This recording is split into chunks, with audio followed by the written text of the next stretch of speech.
बिस्मिल्लाहिर्रहमानिर्रहीम। अस्सलाम वालेकुम डियर स्टूडेंट्स। आज के हमारे इस लेक्चर में हमने एक्सरसाइज 3.2 फर्स्ट ईयर मैथमेटिक्स का हमारे पास तीसरे चैप्टर का क्वेश्चन नंबर 4 है। अब इसका सेकंड पार्ट हमने सॉल्व करना है। इस क्वेश्चन में हमने क्या करना होता है, हमारे पास वेक्टर्स दिए गए होते हैं। इन वेक्टर्स का हमने क्या मालूम करना है, एंगल मालूम करना है कि इन दोनों वेक्टर्स का एंगल क्या बन रहा है। सिंपल सी बात है, सेम उसी प्रोसेस से सॉल्व होगा जिस तरह हमने इसका पार्ट नंबर 1 किया था।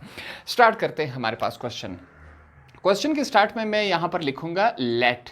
फर्ज करें हमारे पास दो वेक्टर्स दिए गए हैं जिनके नाम नहीं है, हम अपने आप से नाम देंगे। पहले को हमने वेक्टर ए का नाम दिया, हमारे पास वैल्यू क्या है 3i प्लस 5j माइनस के, ठीक है।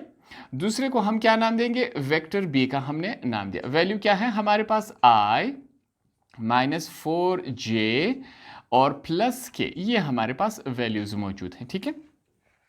अब एंगल को फाइंड आउट करने के लिए हमारे पास एक फार्मूला है। वो फार्मूला कौन सा है, यहां पर मैं लिखूंगा cos theta is equal to vector A dot vector B whole का अपॉन ए वेक्टर मैग्नीट्यूड, ठीक है। हमारे पास बी वेक्टर का मैग्नीट्यूड ये हमारे पास मौजूद है। अब हमने इस फार्मूले के जरिए इस क्वेश्चन के एंगल निकाल लेना है, ठीक है। सबसे पहले हम क्या करेंगे, ऊपर वाले हिस्से को सॉल्व कर लेते हैं। इसका आंसर हमारे पास आना चाहिए, क्या है हमारे पास vector A dot vector B is equal to vector A हमारे पास क्या मौजूद है, मैं लिखूंगा 3i प्लस 5j माइनस के, ठीक है। हमारे पास डॉट, फिर बी वेक्टर हमारे पास वैल्यू क्या मौजूद है, i vector minus 4j vector plus के, हमारे पास ये वैल्यू मौजूद है, ठीक है। अब हम क्या करेंगे, इसको सबसे पहले सॉल्व कर लेते हैं। क्या होता है हमारे पास मल्टीप्लिकेशन, क्या है a vector dot b vector is equal to i की वैल्यू i के साथ, j की वैल्यू j के साथ, k की वैल्यू k के साथ। i j k को हम इग्नोर करके जो नंबर से इनकी मल्टीप्लिकेशन करवा लेंगे। यहाँ पर क्या है 3 मल्टीप्लाई बाय इस i के साथ कुछ नहीं है, हम 1 लिखेंगे।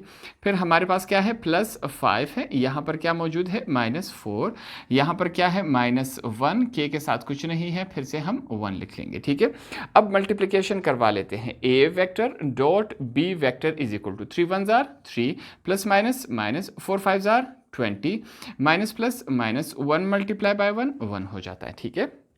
आगे a vector dot b vector is equal to minus minus plus हो जाता है, 20 और 1 21 प्लस 3 है, ठीक है हमारे पास।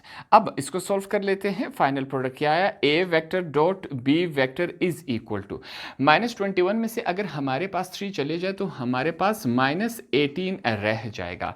तो ये हमारे पास a vector dot b vector का आंसर है। इसको मैं हाईलाइट करवा लेता हूँ ताकि आगे हमने इसको इस्तेमाल करना है, ठीक है।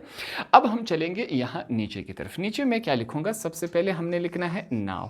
अब हमने क्या फाइंड आउट करना है, a वेक्टर मैग्नीट्यूड, इसको हम फाइंड आउट कर लेते हैं इज इक्वल टू। इसको फाइंड आउट करने का प्रोसेस सिंपल्स है, ठीक है। हमारे पास a वेक्टर a में जितने भी नंबर्स हैं इनको स्क्वायर रूट लगा के यहाँ पर ऐड करके हम लिखेंगे। जैसे कि 3 है, 3 के ऊपर हमने स्क्वायर लगाया, फिर एडिशन का निशान। यहाँ पर अगला क्या है हमारे पास 5 है, 5 के ऊपर स्क्वायर है, फिर प्लस k के साथ क्या है कुछ नहीं है तो माइनस 1 लिखेंगे। k के साथ माइनस का साइन है, इस वजह से हमने लिखा, ठीक है। यहाँ पर भी स्क्वायर लगा देंगे। अब इसको सॉल्व कर लेते हैं। a का मैग्नीट्यूड हमारे पास क्या आएगा, यहाँ पर ट्राई करते हैं। 3 का स्क्वायर क्या होता है, 3 3 जार हमारे पास 9 प्लस 5 का स्क्वायर क्या होता है 5 मल्टीप्लाई बाय 5 25, 1 का स्क्वायर क्या होता है 1 ही होता है। यहाँ पर हमारे पास इन तमाम को अगर हम आपस में ऐड करवा ले, जमा करवा ले, तो क्या बनेगा हमारे पास 35 बनेगा, ठीक है। ये हमारे पास आंसर आया ए मैग्नीट्यूड का। इसको भी हम हाईलाइट करवा लेते हैं। सेकंड हो गया हमारे पास। अब हमने क्या करना है, फाइनली बी वेक्टर को हमने फाइंड आउट करना है। तो हमारे पास जो सेकंड है वो क्या है, यहाँ पर b वेक्टर मैग्नीट्यूड, इसको फाइंड आउट करते हैं इज इक्वल टू, सेम वही प्रोसेस लगेगा। वेक्टर b में हमारे पास जितने भी नंबर है इनका हमने स्क्वायर रूट लगा लेना है, सॉरी स्क्वायर लगा लें। 1 यहाँ पर स्क्वायर, फिर क्या है पॉजिटिव साइन के, यहाँ पर माइनस 4 के ऊपर स्क्वायर, फिर हमारे पास पॉजिटिव k के साथ कुछ नहीं है, हम 1 लिखेंगे, इसके ऊपर स्क्वायर है, ठीक है। ये आया हमारे पास।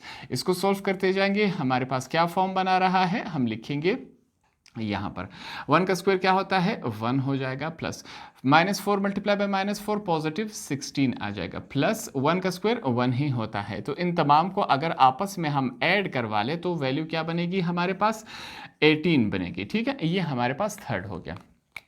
अब तमाम चीज़ें हमारे पास मौजूद है ताकि हम इस फार्मूले में पुट अप कर सके। तो उसके लिए यहाँ पर फिर से हम क्या लिखेंगे नाउ, मैं लिखूँगा नाउ। हमारे पास फार्मूला क्या है, फार्मूला एक दफ़ा लिख लेते हैं। फार्मूला है हमारे पास cos theta is equal to A vector dot B vector whole का अपॉन क्या है A vector magnitude B vector magnitude. ठीक है, ये हमने लिखा। तमाम वैल्यूज़ को उठा के इसमें पुट अप करते हैं। सबसे पहले यहाँ पर cos theta is equal to A vector dot B vector, इसका आंसर हमारे पास क्या है -18। तो यहाँ पर हम क्या लिखेंगे -18 हमने यहाँ पर लिख लिया। नीचे चलते हैं, ए वेक्टर मैग्नीट्यूड का आंसर हमारे पास क्या है, यहाँ पर ये लिखेंगे स्क्वायर रूट 35, ये हमने लिखा डॉट। यहाँ पर वेक्टर बी मैग्नीट्यूड का आंसर क्या है हमारे पास 18 आया। ठीक है, ये हमने यहाँ पर लिख लिया। अब इन दोनों को आगे सॉल्व कर लेते हैं। क्या फॉर्म बना रहा है यहाँ पर, ये अगला स्टेप है, आप इसके नीचे करते जाए। मैं लिखूंगा cos theta is equal to -18। नीचे चलते हैं। ठीक है, हमारे पास नीचे क्या फॉर्म बना रहा है। सबसे पहले हम 35 जो हमारे पास है स्क्वायर रूट, इसको सॉल्व करते हैं। हम क्या लिखेंगे, सबसे पहले स्क्वायर रूट लिखेंगे 35 इज इक्वल टू क्या आया हमारे पास, यहाँ पर मैं लिखूंगा पहली वैल्यू क्या है हमारे पास 5.916। ठीक है, ये हमने लिखा। फिर कौन सा साइन है, डॉट का साइन है, हमने डॉट लगाया। दूसरी तरफ हमारे पास क्या है 18 है, तो हम सबसे पहले स्क्वायर रूट लगा देंगे। फिर 18 इज इक्वल टू हमारे पास क्या आया, इसको लिखेंगे 4.243। ठीक है, ये हमने लिख लिया।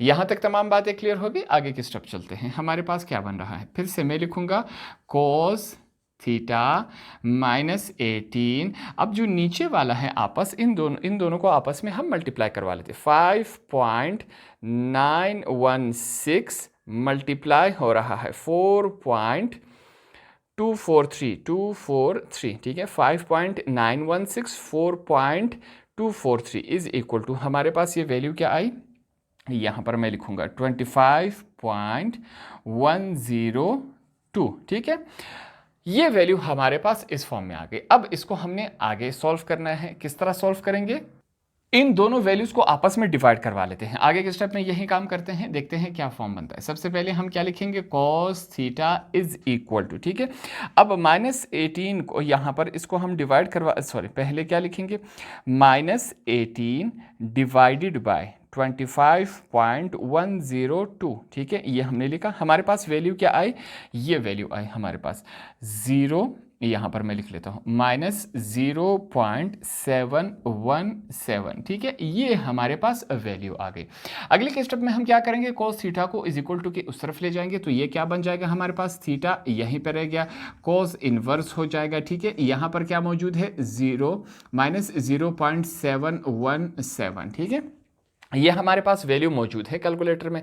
हम शिफ्ट का बटन दबाएंगे, उसके बाद हमने क्या करना है, cos लगा लेना है, ब्रैकेट में आंसर हम लिखेंगे, फिर ब्रैकेट क्लोज कर देंगे, इज इक्वल टू कर देंगे। तो हमारे पास इसका आंसर क्या आएगा, इनको जब हमने आपस में सॉल्व किया तो हमारे पास 135.813, ये हमारे पास क्या है, फाइनल प्रोडक्ट है। इसका दूसरा तरीक़ेकार क्या है, आपने क्या करना है, सबसे पहले आपने शिफ्ट का बटन दबा देना है, उसके बाद आपने cos दबा देना है, तो cos इन्वर्स बन जाएगा। ठीक है, फिर ब्रैकेट लगा लेना है, हमारे पास क्या आएगा, -0.717, ब्रैकेट क्लोज करके इज इक्वल टू दबा देंगे तो आपके पास क्या आ जाएगा, आंसर आ जाएगा। सॉरी, हमारे पास क्या है 135.807, यहाँ पर मैं क्या लिखूंगा 807, ये हमारे पास क्या आया, आंसर आया। यहाँ पर हम डिग्री का निशान लगा देंगे। ठीक है, तो हमारे पास क्वेश्चन में क्या कहा गया था, आपके पास दो वेक्टर्स दिए गए हैं, इन वेक्टर्स को सॉल्व करके आपने क्या फाइंड आउट करना है, इनका एंगल फाइंड आउट करना है।